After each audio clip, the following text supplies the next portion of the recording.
So what we have planned next is a panel with all the keynotes that we've had this morning, but it's going to have to be a very short panel because we're running a little longer than we thought. So what I'm actually going to do is just ask the keynotes to come up, if you would. John Symes, he's the he's the Outreach Director for Pachamama Alliance. Good Shield Aguilar, who works with the Buffalo Field Campaign. Is the Northwest Social Forum.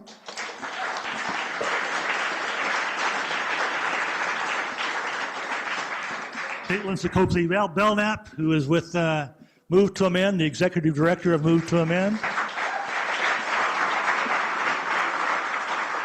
And John Perkins. Join the group, please, John.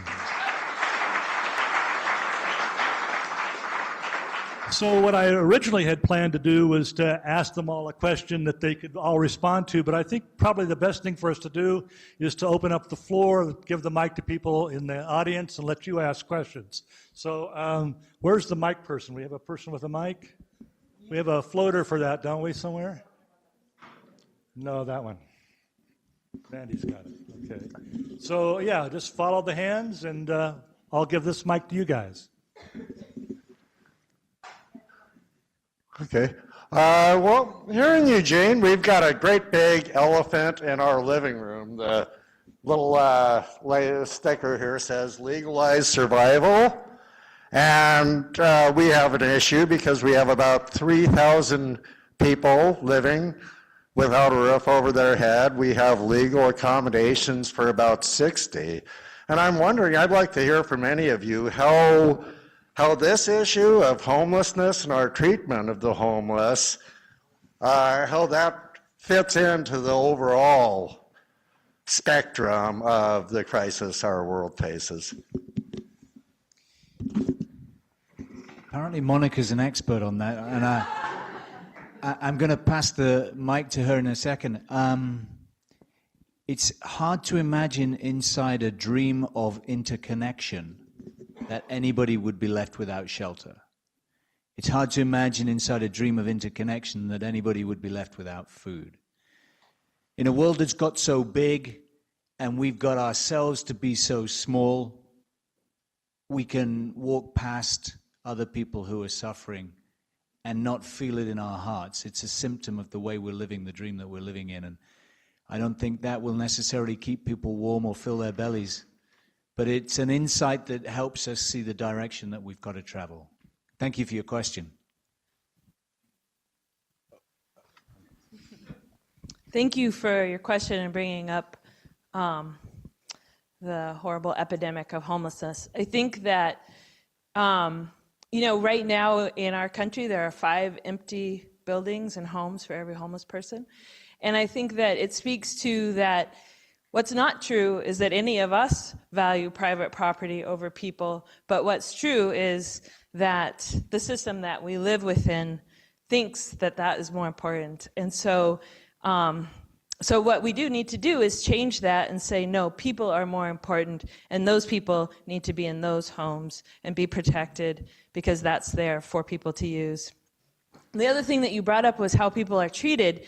And one of the things I'm involved in is the Homeless Bill of Rights campaign. And one of the things that we've studied by going out on the streets and asking people, I think we have about 4,000 surveys in Oregon and California and across the country, is what's your experience of being criminalized for being homeless? So getting tickets, being thrown in jail, being harassed by police for sleeping, eating, going to the bathroom, human things that people need to do. And so being homelessness is, people experiencing homelessness or houselessness are just one of the few, many groups who are criminalized by this current system that we live within. But it's important to acknowledge, and one of the ways that the system works too is to have the rest of us believe that people could actually deserve that in any way, or choose that. And so what we need to do is educate ourselves, build relationships, and work across class lines to know that nobody should be treated like that. Criminalization works against many different groups of people, including activists, and acknowledge that nobody should be treated and everyone should have a home. So thank you.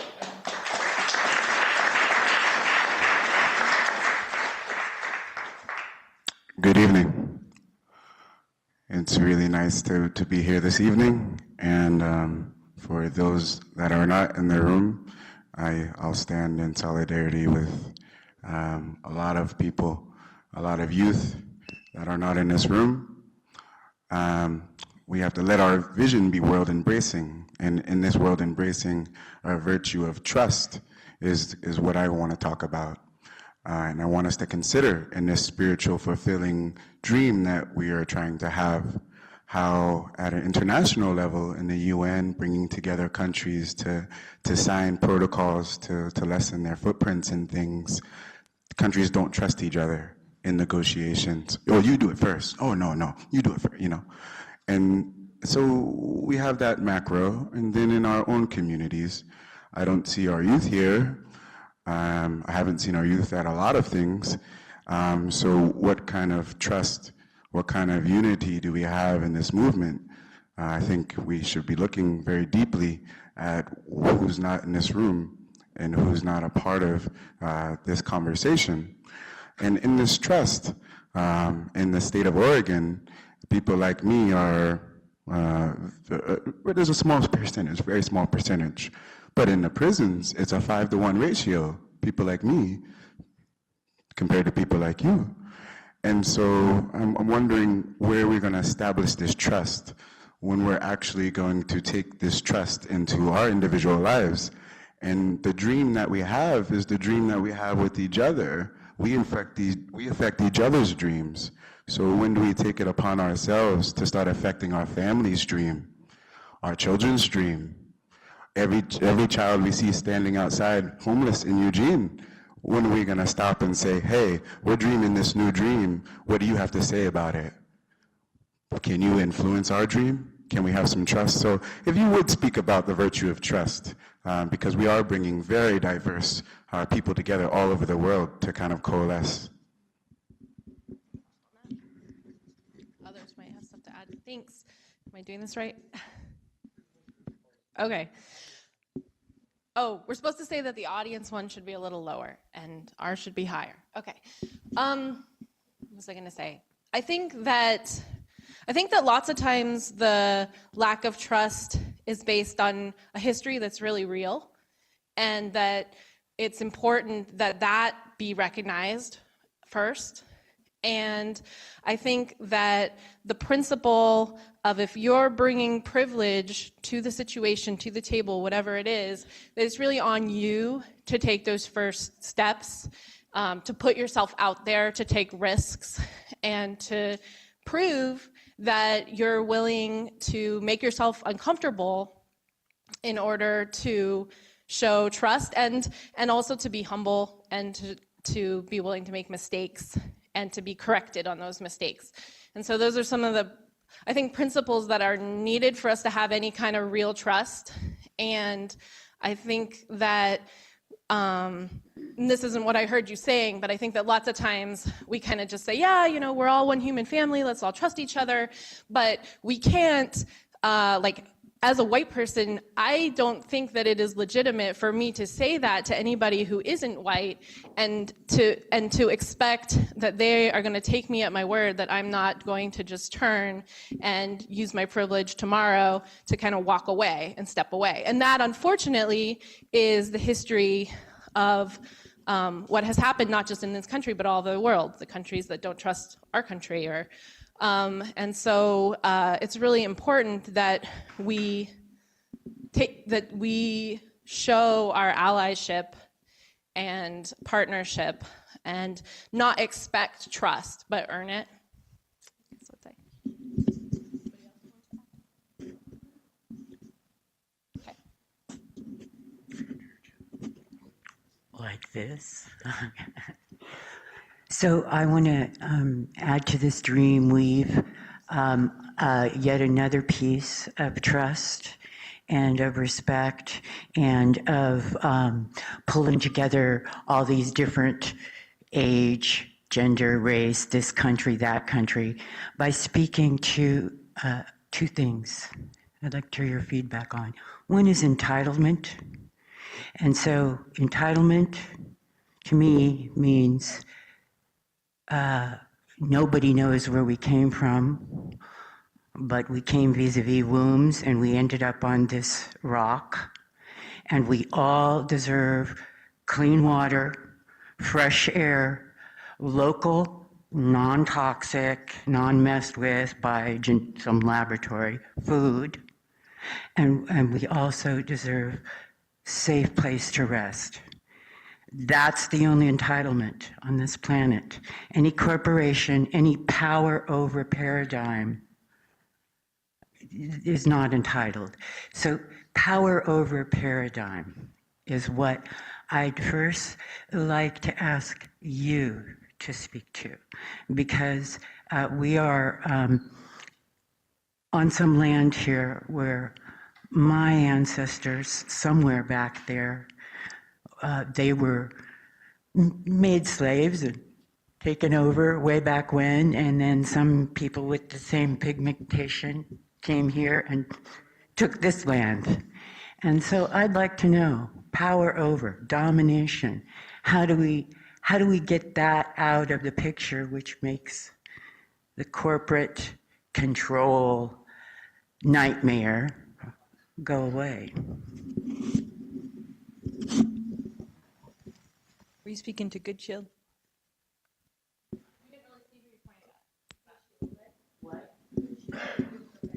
No, Buffalo. I want it from Okay. Yeah, I honestly don't have a lot of trust for the government, obviously for obvious reasons. I'm not really sure how to answer that question.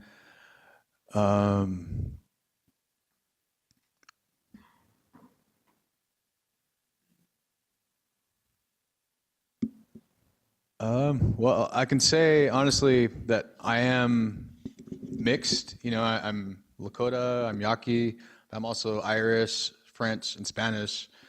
And, you know, I've been really reading up on Hopi prophecies lately, because I feel like the Hopi prophecies in particular, which is funny because the Dalai Lama came up in the discussion today. He just visited with the Hopi people and said that the Hopi and the Tibetans are one and the same. They've always, you know, we're connected through the stars, you know, and being with my Irish blood, I've always had this connection with Celtic knowledge, you know, and symbols and stars, and I feel like to really embrace that dream time energy, because in Lakota culture we do have dream societies, and you know, there was particular ceremonies that we would have where we wouldn't eat food and we'd ingest particular plants, but we would dream in the daytime, because our nighttime dreams, you know, we're so programmed to dream at night that we kind of take it for granted, you know. And I know if I ever take a nap, which is really rare, it seems like my daytime dreams are way more relevant to our walking life, or whatever you want to call this. You know, I feel like I'm always dreaming. You know, I don't see a difference other than sometimes I'm yawning a lot and sometimes I'm, you know, active. But I think the answers are in the stars, honestly. You know, what's beneath us and what's above us. And I think to really understand how we are all connected, I think, you know, just like the Dalai Lama saying that, you know, the Hopis and Tibetans are connected, you know, why, and they're on opposite sides of the planet. So, you know, what's causing these divisions, I guess, you know, what's causing people to alienate themselves from other groups because maybe we don't look the same, maybe we don't think the same.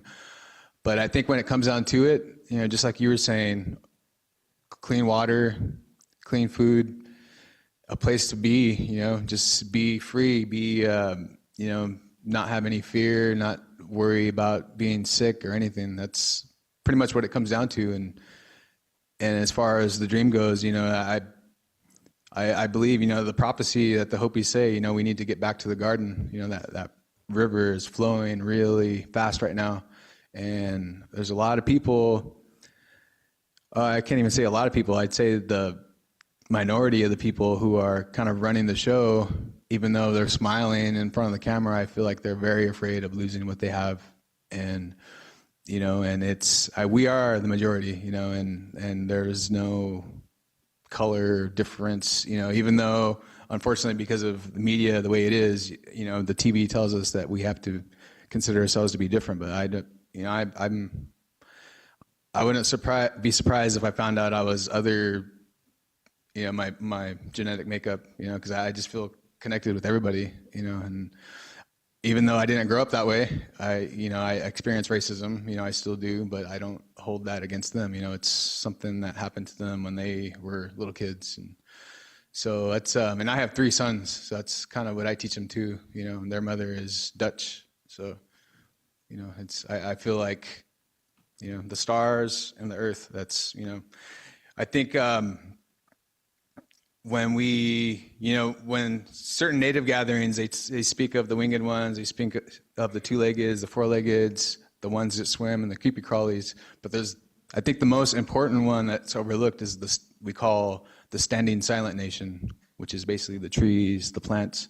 And right now they are directly getting violated with the GMOs and Monsanto and all that. You know, I feel like that will be the biggest breakthrough of all, is once we've eliminated Monsanto. You know, that's something I think about all the time, and the water too.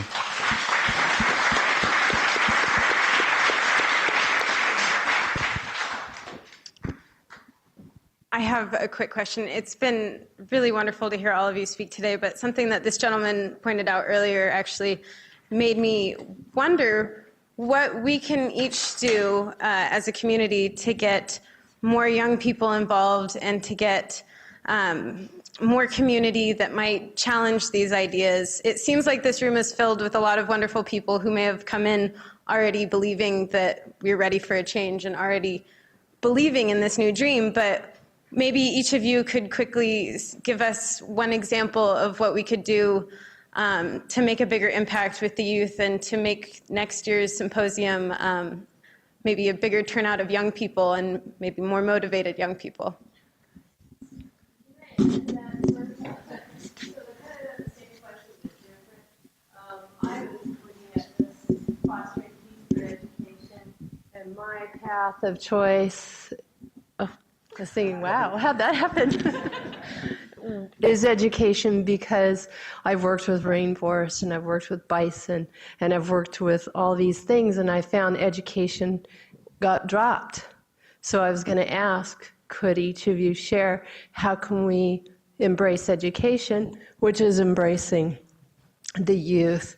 And that conversation came up with you. So we were talking about all of us can take action, but to a certain point, we almost need advocacy for ourselves. So educators need advocacy.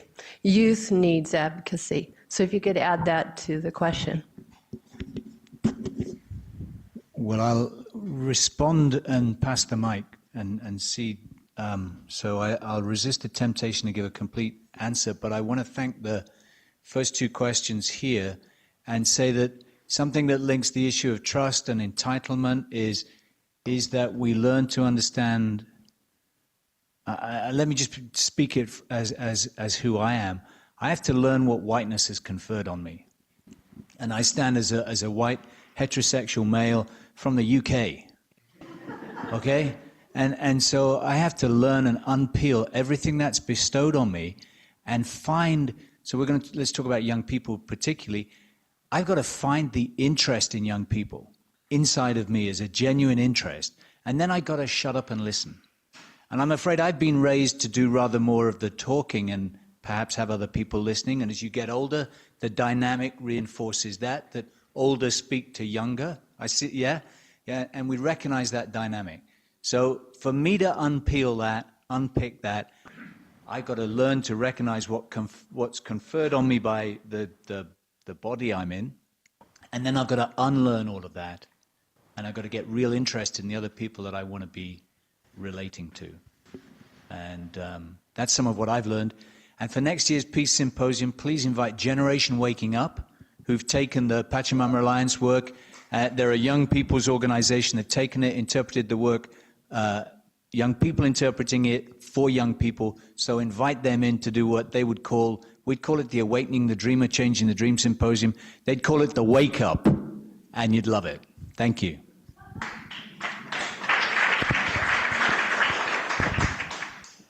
Yeah, definitely networking is critical. I've been a traveling musician since 2000, somewhere around there. And I know, sometimes there's conflicting events, I know there's another thing happening at U of O today. And I feel like, this is an awesome gathering, but maybe more than once a year would be, beneficial. And because I know in Arcata, where I've lived since 97, for a while, I was organizing a film night. Every Thursday night, we'd have an activist film night, and it was primarily films on indigenous issues because, surprisingly, most environmental atrocities are happening on tribal lands. And anyway, it only took about 2 months before we had a lot of people showing up, so I think that's what it's really all about because, everywhere I go, I hear a lot of people talking about what's going on around them, and they just need a way to channel, which direction do we need to go, and nothing is random. People come into our lives for a reason, and it could be the smallest, minute thing, it could be the biggest thing in our lives, but I feel like, yeah, it's not easy. I've worked with people in the music thing who go and put flyers out everywhere, and not too many people show up. There's a way to work it. So I think every city is different too. So I think I would love to see Eugene. I would love to see 4 times the amount of people that are here today. But anyway, I'm not sure if I answered the question, but I think networking is definitely critical. We need people out there who are actively doing just that.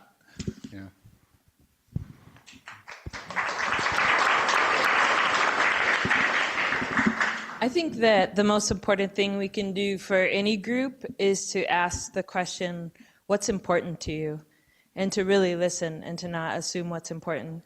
And I think also, I do think that there's a place for advocacy, especially when someone specifically asks you to help them. But I think that I think this is a time where organizing is more important than advocacy. And organizing to me means not doing for others, but to uplift the power. And especially for the youth, they're so powerful, and a lot of times we're doing for them. And so if they were involved here, I'd want to see their leadership and ask them what's important to them and put that at the center. So.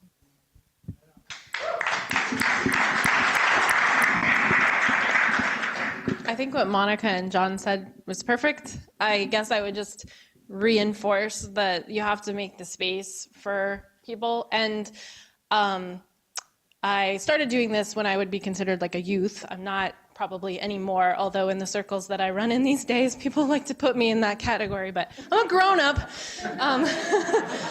But, oh, you're 40 years younger than me, so you're a youth. But I think that it's really important that we not think that the younger generations don't know what's going on and don't care. I've heard people here today saying, young people don't care, they're busy with their phones. That's not true. And so if that's the attitude that we're going to have, why would they come to this, or any of these things? It's not on this event. There's so many events that we have that are just like this, where we have older people lamenting that there are no young people here because they don't care. So you've got to shift that around. And then I would say making the space and being quiet and passing the baton, passing the leadership and the baton, because people are ready to take it.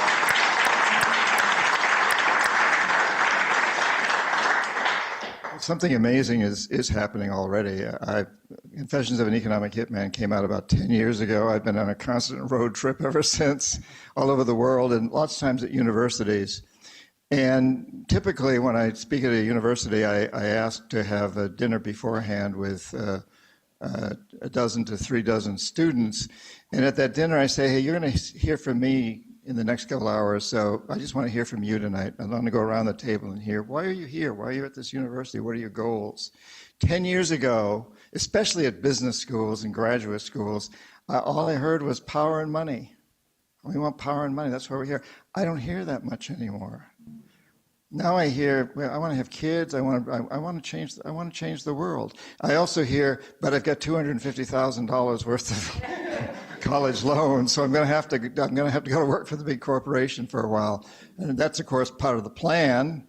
That's how we get them tied into the big corporations. But I'm really sensing a huge change around the world. And I was recently speaking at a big MBA conference in China. These are all Chinese, almost all Chinese MBA students. And to be a Chinese MBA student, you have to have been out in the working world for about 5 years, and most of them are members of the Communist Party. These young people are hand-selected to be the leaders of China. And what they kept telling me, as I hung out with them for about a week while I was there, is we in China have proven that we can create a miracle. We're the only country in the world that's had double-digit economic growth for 3 decades. And it's come at a terrible price, environmentally and socially. But we've proven we can create a miracle. And now we, this new generation, we're going to create a green miracle. They said, I kept hearing this, and I know they meant it. We'll see whether they do it or not, but they kept saying, we're going to be the most socially responsible and environmentally responsible nation in the world when we take over. And I came back after that about a month later. I was speaking at the Net Impact Conference at Cornell. It's about 2,500 MBA students in the United States. And I told them this story, and I said, don't you let it happen. Let the United States be the greenest. Let's have a World Cup. Green, Let's get Nike off the football field, or whatever field they're on, and get them to support the green field, And I think that brings up another point, and that is that these schools, and I think this one's taking a leadership in it, but not many are, need to be active, If Nike wants to come in here and give you uniforms, or Coca-Cola wants their machines here, demand a price for that. Demand that they do something to prove that they're committed to creating a better world. We have to do this.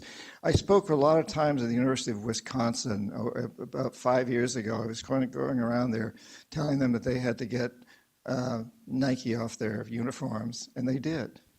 And it sent a large message to Nike. They sent a message with that. I think the universities, I think the colleges, the education institutions need to be a lot more active. And it is happening, though. I really feel that there's an amazing change that's going on, but we need to accelerate it. We need to keep going. And we need to keep talking to the teachers that I've talked to at this campus has been really, really impressed by what you guys are talking about here. A lot more than I hear at the Princetons and the Stanfords and so forth. I think it's at schools like this where the real education is happening, and I praise you, the president and the organizers and the board of directors and this conference. That's what we need to keep doing. What is education? It's not preparing people to be the cogs in corporations, is it? It's preparing us to challenge that and change the system that we know isn't working. And I do believe, I have tremendous hope as I travel around talking to people. I see it happening, but we got to make it happen more and more and more. And you young people just really need to get out there and fight, and especially the women. I think we've got to bring the feminine stronger and stronger. Thank God you've got a woman president. I think that's fantastic.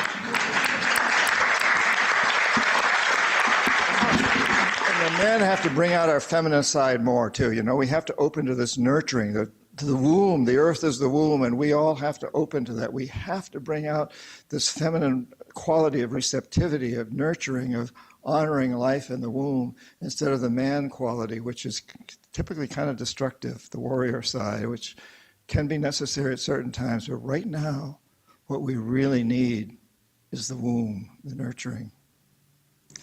Well, I endorse all of these wonderful goals, and I certainly hope that the younger generation will take part in it all. I wonder how all of this interfaces with the political system, and whether, if all of us have good thoughts and never vote, and so on, where do we go from here? It's me, my job. Well, one of the things that I wanted to work in there, so I'll work it in here now, is that I think that it is important that we recognize how much power we personally have. But I actually think that when we think about the heroes and heroines like Rosa Parks, we remember that actually what made the Montgomery bus boycott work and what made that opportunity was partly Rosa Parks playing her role of kind of being a visible messenger and spark. But it wasn't, I wish that Michael Moore didn't put out in the world that it was just that she was tired and perpetuate that story, because it's not true at all, right? She was an organizer. She had been trained. How many people have heard of Rosa Parks? We did that, right? Okay, how many people have heard of the Highlander Center?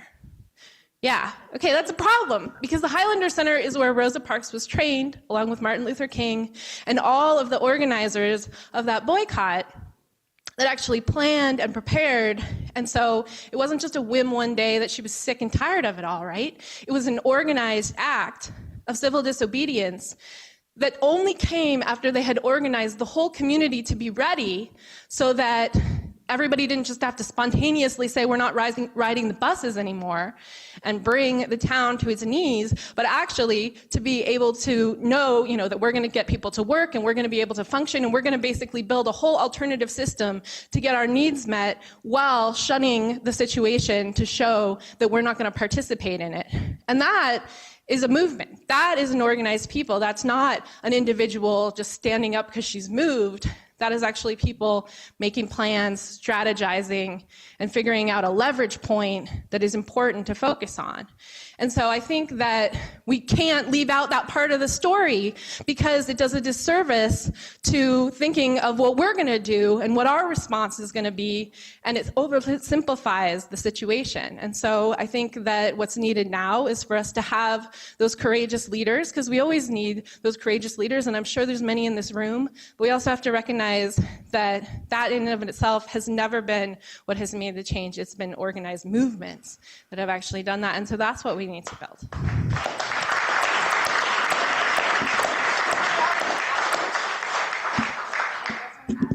I think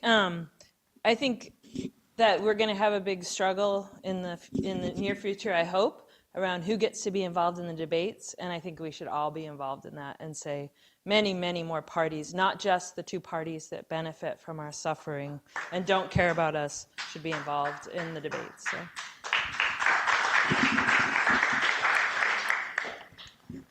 Well, it's been a long day. I'd like to give a lot of applause to our keynotes here.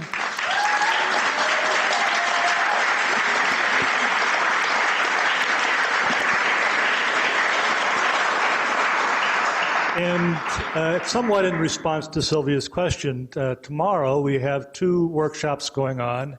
In the morning, there's a Move to Amend workshop that's related to building a diverse social movement. So come to that workshop and you'll learn how the timelines of corporate personhood, social movements, and white privilege interface with one another. 9 o'clock in the morning for that workshop. And then in the afternoon, beginning at 1 o'clock, we're going to have the People's Movement Assembly. So if you want to see how the World Social Forum operates, come to the afternoon assembly, and you'll be the ones doing the organizing there. So thank you so much for being here tonight, and I hope to see you all tomorrow. Thanks a lot.